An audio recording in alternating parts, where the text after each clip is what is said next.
Bonjour à tous et bienvenue dans cette nouvelle vidéo sur l'hypnose. Aujourd'hui, nous allons parler de la réceptivité en hypnose. La réceptivité est un terme qui est assez amusant, car il correspond simplement à la faculté qu'ont les individus à rentrer en hypnose de manière la plus rapide. En effet, tout le monde rentre en hypnose toutes les heures et demie, entre 10 minutes et un quart d'heure, une hypnose qui va être gérée par eux-mêmes, une sorte d'auto-hypnose. Et la plupart du temps, nous allons nous apercevoir que nous étions en hypnose en sortant d'hypnose. Vous conduisez une voiture et en conduisant, vous êtes en train d'écouter la radio. En plus de la radio, vous parlez à votre voisin et vous réfléchissez en même temps à ce que vous allez faire à manger le soir à la maison. Cela fait beaucoup trop d'informations pour que votre cerveau conscient puisse avoir suffisamment de disponibilité pour les traiter chacune. Pour pallier ce problème, le cerveau rentre en auto-hypnose et va traiter ces informations beaucoup plus vite par automatisme. Et nous allons nous apercevoir que nous étions en hypnose en sortant de cette hypnose. De la même manière, quand vous lisez un livre, vous pouvez être tellement absorbé par ce livre que le monde autour de vous n'existe plus et que votre réalité devient celle que vous lisez. Et ainsi, une personne qui vous appelle pour la 4e fois à côté n'existera toujours pas à vos yeux, car vous serez plongé à l'intérieur de votre histoire. Il y a également la télévision, qui provoque cet état chez beaucoup de personnes. Comment forcer une personne à rentrer en hypnose? Le principe est assez simple.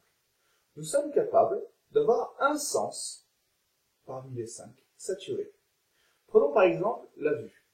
Regardez un point fixe, n'importe lequel, y compris cette vidéo. Et en même temps que vous regardez ce point fixe, sans détacher votre regard, vous allez regarder le plus haut possible, capter le plus d'informations le plus haut possible que vous puissiez.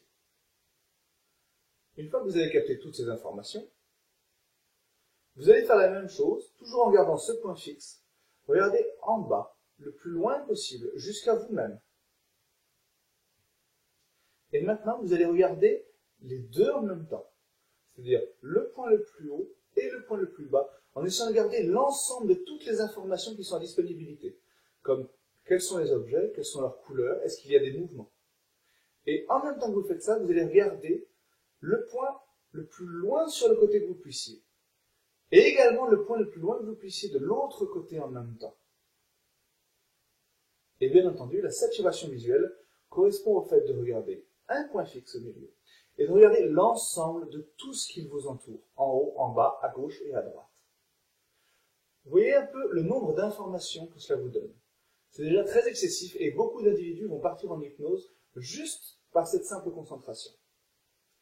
Néanmoins, pour être sûr de mettre la personne sous hypnose et pour l'obliger à rentrer sous hypnose, nous pouvons ajouter un deuxième sens. Vous prenez par exemple le sens de l'ouïe. Nous pouvons simplement prendre attention à tous les bruits qui nous entourent dans leur infime détail. Le bruit d'insectes, l'absence de bruit, le bruit que fait l'absence de bruit, mais également le bruit de notre respiration. Essayez aussi de percevoir le bruit de notre pouls. Et vous allez créer ainsi, de la même manière que pour la vision, une saturation auditive. À ce stade-là, déjà, énormément de personnes vont rentrer automatiquement dans une hypnose légère.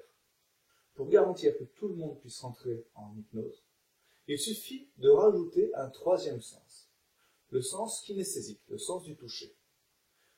Vous allez prendre attention à la position dans laquelle sont vos pieds, comment est-ce qu'ils sont posés sur le sol ou comment ils sont en l'air.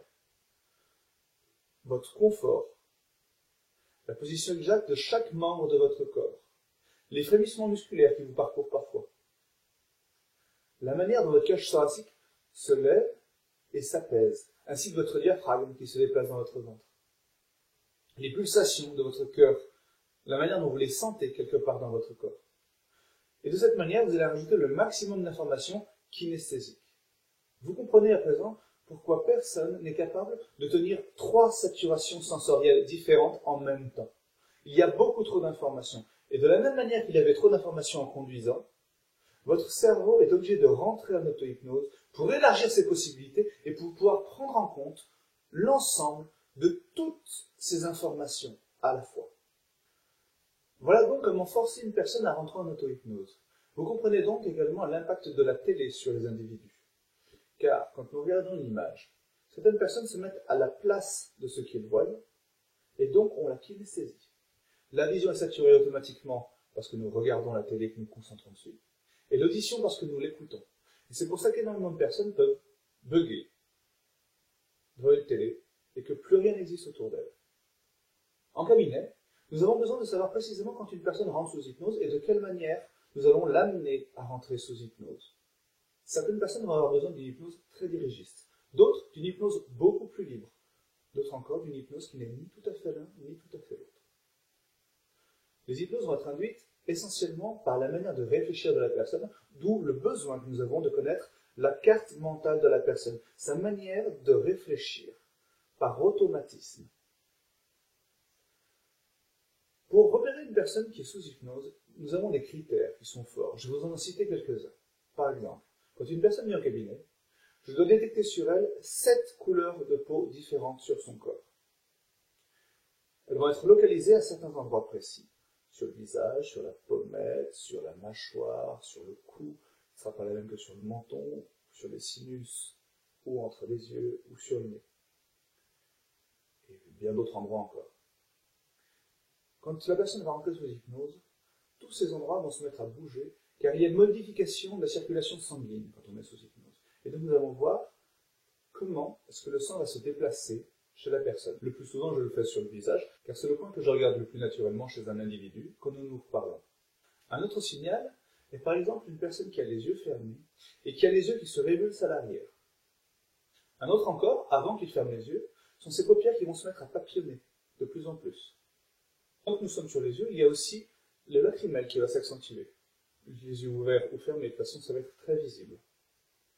La respiration, qui bien entendu va s'apaiser, à part si nous induisons au contraire. Et également une tête qui va avoir tendance à beaucoup s'alerdir, et une certaine latence chez l'individu, comme si il avait un petit peu de retard sur la réalité. Voilà donc quelques critères qui nous font voir qu'une personne est en hypnose. Bien entendu, il y en a énormément d'autres, et je ne fais que vous citer quelques critères que vous pouvez voir facilement. Une des manières les plus douces de rentrer en hypnose est de rentrer en hypnose par la synchronisation.